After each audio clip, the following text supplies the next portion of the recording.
संध्याचर्या। जैसे कि दिनचर्या और ऋतुचर्या होती है, ऐसे ही संध्याचर्या भी होती है। संध्याचर्या के अंदर अपन 3 चीजें मेनली देखेंगे। पहले तो संध्या के बारे में जो वर्णन है वो, उसके पश्चात भोजन कैसे करना है संध्या के समय वो, और अंतिम में शयन के बारे में विधान दिया गया है। तो शुरू करते हैं संध्याचर्या से। ज्योत्सना। ज्योत्सना चांद की एक किरण है जो कि शीतल और काम शक्ति वर्धक है। वही तृष्णा, पित्त विकार और दाह इन सब का नाश करती है। तो सिंपल सी बात है, इतना याद रखना कि Jyotsna is a very good one. इन तीनों अभी जो अपन 3 तरीके के पढ़ेंगे उनमें से ज्योत्सना सबसे अच्छी है और ये शीतल और काम का वर्धन करती है। तो अगर कोई चीज शीतल है तो वो पित्त विकार, दाह और तृष्णा इनका नाश करेगी।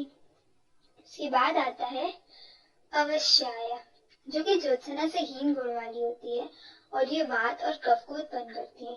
पित्त की बात हमने ज्योत्सना में कर ली, बचे वात और कफ की बात वो हम यहाँ पे कर रहे हैं।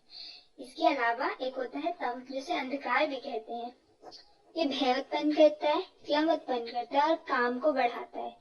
इसके अलावा ये पित्त को कम करता है और कफ को बढ़ाता है।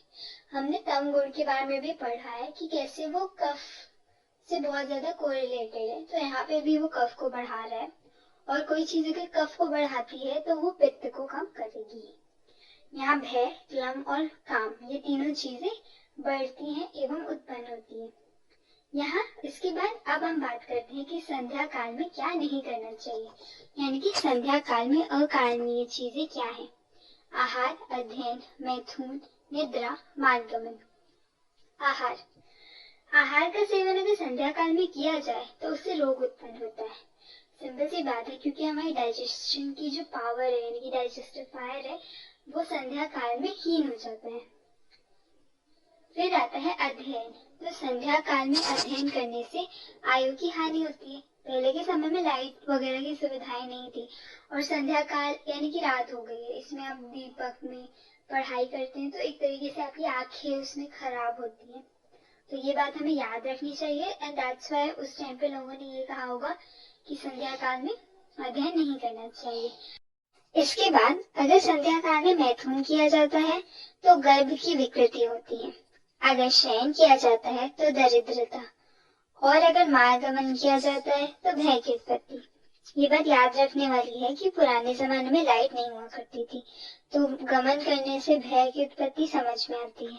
शाम को शयन करने, क्योंकि उसके पश्चात रात्रि में आपको सोना ही है, तो शाम को सोने से आपकी जो पूरी स्लीप साइकिल है वो चेंज हो जाएगी।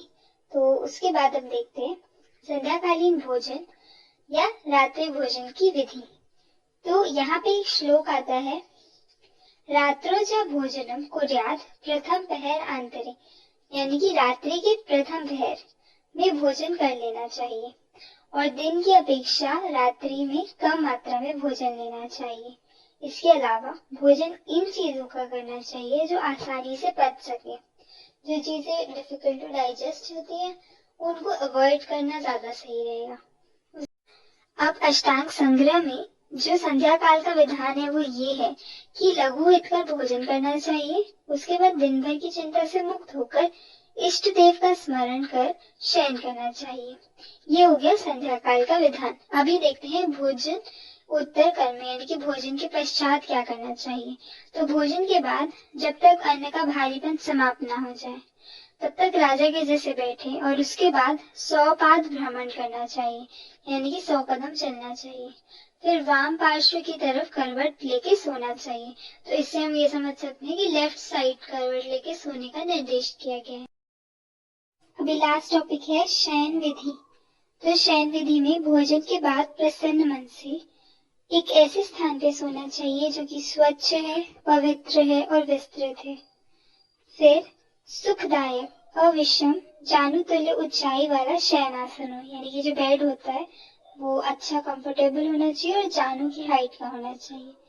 पूर्व या दक्षिण की ओर सिर करके सोए, यानी कि पूर्व दक्षिण की ओर सिर होना चाहिए। पैर अपने दूसरे डायरेक्शंस में हो सकते हैं, लेकिन दक्षिण में और पूर्व में पैर करके नहीं सोना चाहिए। और फिर फाइनली धर्म की बातें अपने मन में उनकी चिंता करते हुए शयन करना चाहिए।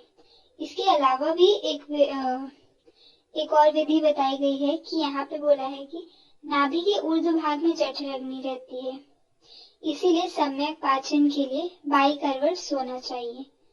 तो यहाँ पे भी बाई करवट यानी कि लेफ्ट साइड पे सोने का निर्देश किया गया है, ताकि हमारा जो डाइजेशन है वो अच्छे से हो सके।